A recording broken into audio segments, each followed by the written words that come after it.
Salut à toi et bienvenue pour une nouvelle vidéo d'immersion trail. J'espère que tu vas bien, que tu as la forme, que tes séances se passent bien en ce moment et que si tu prépares un ultra, tout se passe bien ou alors si tu l'as déjà couru, qu'il s'est bien passé. Si ce n'est pas le cas, écris-moi en commentaire l'ultra que tu prépares ou l'ultra du coup que tu as fini ou abandonné. Ce sera un plaisir de lire un petit peu tous vos commentaires pour connaître un petit peu ma communauté, quel type de course ils s'orientent, ultra ou trail. C'est vrai que j'ai l'habitude de dire ultra, mais finalement, ultra trail, c'est la même chose. Bref, aujourd'hui, une vidéo qui sera peut-être un peu plus adaptée pour les personnes qui préparent ou qui souhaitent à l'avenir préparer un ultra, avec cette fameuse question, comment est-ce qu'en fait je peux être capable d'allonger les distances et au final de supporter l'effort que va être l'ultra, comment est-ce que je vais être capable de ne pas avoir les sensations de jambes lourdes, réussir musculairement parlant à subir cet effort. Déjà, une première chose que je voulais vous dire, ça ne sert à rien d'augmenter votre volume comme un taré et de passer des heures et des heures et des heures tous les jours de la semaine dehors. Oui, ça peut marcher, ça peut être une solution pour certains types de personnes, mais dans la grande majorité des cas, on ne va pas être sur le fameux 80-20. Vous savez, ce qui va marcher pour 80% du temps avec la meilleure efficacité si vous souhaitez. Nous, ce qu'on va parler aujourd'hui, c'est l'endurance de force. Comment réussir à maintenir votre force, à maintenir votre puissance musculaire malgré le nombre d'heures passées dehors. Réussir à, malgré le fait que vous ayez fait 5, 6 montées dans votre ultra, et que vous soyez quand même capable d'enchaîner la descente et la montée qui va suivre encore et encore. Parce que c'est ça réussir en ultra, c'est réussir à être endurant, réussir à continuer à maintenir son effort malgré les heures qui passent. Et pour réussir ça, contrairement à ce qu'on peut le croire, oui, il faut bien évidemment réussir à courir longtemps en basse intensité, mais il faut également savoir maintenir cette puissance un petit peu, cette fameuse endurance de force que vous allez avoir et que vous devez conserver au fur et à mesure des heures. La chose qui va se passer, c'est que la fatigue que vous allez avoir en ultra, elle ne va pas être due au fait que vous n'ayez plus de souffle, vous ayez un point de côté, vous ayez ce genre de choses. Vous voyez, on n'est pas du tout sur les mêmes problématiques que l'on va pouvoir rencontrer quand on fait un 10 km par exemple beaucoup plus explosif. Le fait de ne pas gérer son souffle, en général, au vu de l'intensité qu'on met, c'est le cadet de nos soucis. Et si jamais c'est un souci auquel vous faites face, n'hésitez pas à nous écrire parce qu'il y a beaucoup de choses, à mon avis, à revoir et à vous faire comprendre pour que vous puissiez réussir à vous mettre sur ce genre de distance. Non, nous, le problème qu'on a, c'est qu'on a, si vous voulez, les contractions dites excentriques qui viennent créer des micro-déchirures dans vos muscles, en général dans les quadriceps, et qui viennent faire des micro-déchirures au fur et à mesure, etc. Et donc abîmer vos fibres.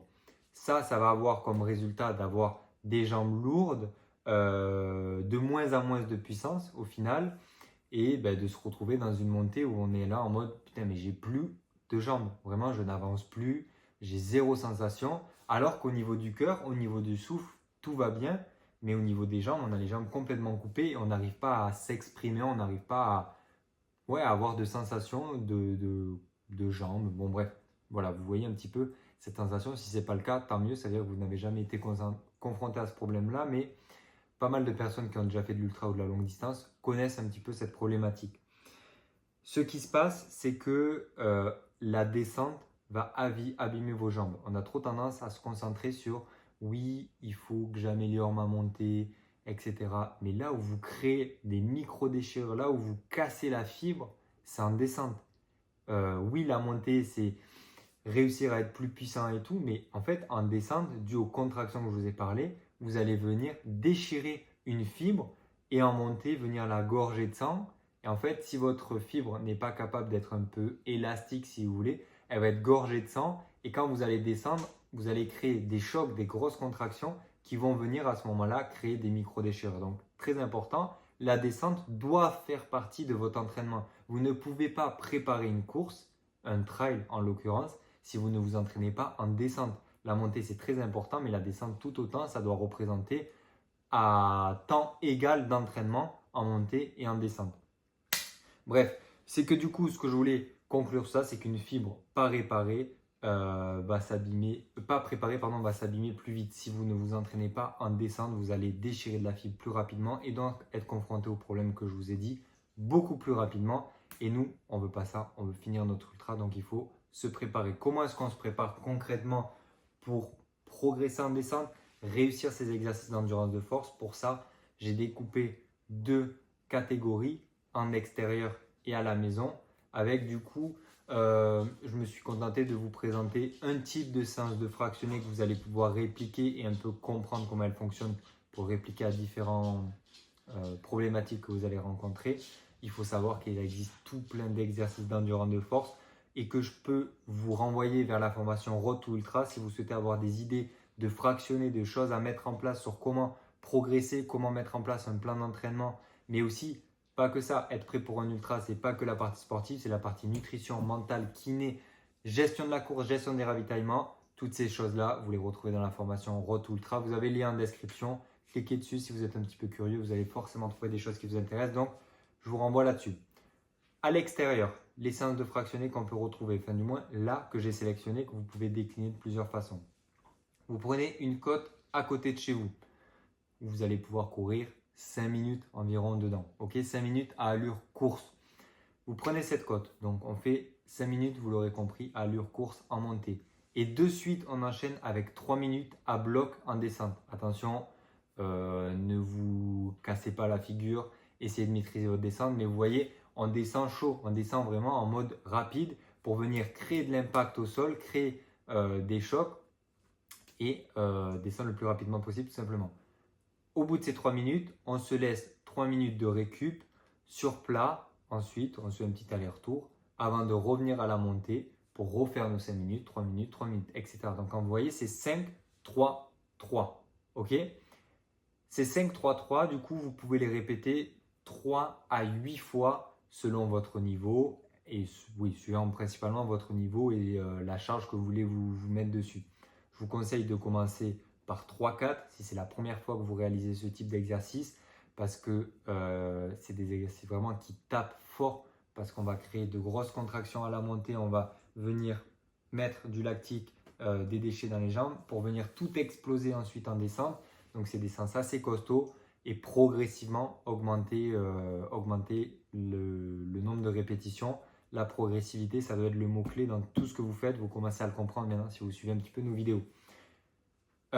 Cette séance, pourquoi j'ai dit qu'elle peut se décliner? Parce qu'en fait, on peut switch là où est-ce qu'on va mettre notre allure course, là où on va mettre notre allure rapide et là où on va mettre notre période de repos. La période de repos peut être par exemple en descente et du coup l'allure course toujours en montée. Mais par contre, le côté rapide sera sur plat. À ce moment-là, on travaille une séance où on va plus travailler notre explosivité, notre relance sur le plat. Et vous voyez, le fait de pouvoir varier ces paramètres-là nous permet de travailler des choses différentes avec une même séance sur un même terrain, mais on va travailler des choses complètement différentes. Donc c'est ça qui est chouette dans ce type de séance, c'est qu'on peut travailler toujours, par exemple, la relance après une montée ou alors justement le passage, la bascule après une montée en descente pour travailler la case de fibre comme on a vu. À l'intérieur, je vous conseille plus de vous diriger sur des exercices qui vont être explosifs. Le renforcement musculaire type PPG ou quoi, ça va vous servir à rien. On voit beaucoup de mecs faire oui, il faut que je fasse du renfort pour préparer mon ultra et tout. Ça peut avoir son importance, mais c'est pas du tout prioritaire. Enfin, c'est vraiment, ça doit pas être dans vos priorités. Ce qui doit être dans vos priorités en renforcement, c'est plus quelque chose type pliométrie, des exercices avec de l'explosivité dans les mouvements. Faire des fentes, pas top. Faire des fentes sautées, plus intéressant. Des squats simples, pareil. Des squats sautés, plus intéressant. Vous voyez, ces exercices où vous allez mettre un saut avec une réception, donc une explosivité, on explose sur notre squat et puis vu qu'on a sauté, on doit se réceptionner, amortir le choc. Au début, faites ça sur le sol, par exemple, on peut prendre l'exercice du squat vu qu'il est très bien. Faites un squat jump sur le sol, comme ça vous allez monter moins haut et donc retomber de moins haut forcément. La suite peut être de faire un squat sauter sur un banc et sauter du banc pour tomber au sol. On augmente encore une fois la hauteur du coup de la réception et donc potentiellement les micro-déchirures qu'on va venir créer Encore une fois, si vous n'avez jamais fait d'exercice de ce type, même si vous courez depuis longtemps, ne commencez pas par faire des squat jumps explosifs d'1 mètre de haut parce que vous allez vraiment juste vous blesser bêtement à vouloir essayer d'aller trop vite. Encore une fois, progressivité. Donc on a dit fente sautée, des squat jumps, on peut faire des exercices dans des escaliers, à coup de faire des fentes, à coup de faire des petits pas très rapides. Toutes ces choses-là où finalement vous allez avoir un mix d'explosivité et d'impact à la réception.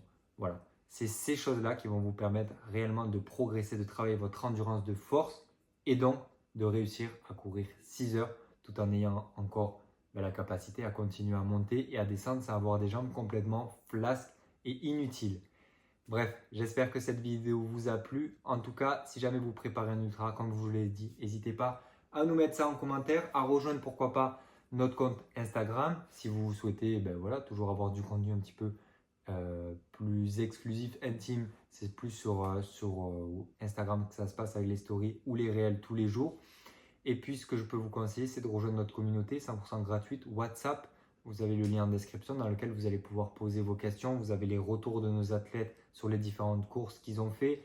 On est là, nous aussi, toute la team Immersion Trail, à pouvoir répondre à vos questions, aux sujets que vous avez pu voir passer, etc. C'est vraiment, si vous faites du trail et que vous êtes passionné de trail, je peux que vous rediriger vers notre communauté WhatsApp ou, si vous voulez aller plus loin, vers notre formation Road to Ultra ou nos coaching personnalisés individuels pour réussir vraiment à travailler avec vous, avec une formule qui vous correspond et qui vous amènera jusqu'à vos objectifs.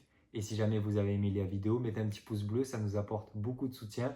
Et abonnez-vous à la chaîne et nous on se retrouve demain pour une nouvelle vidéo. A plus, bye bye.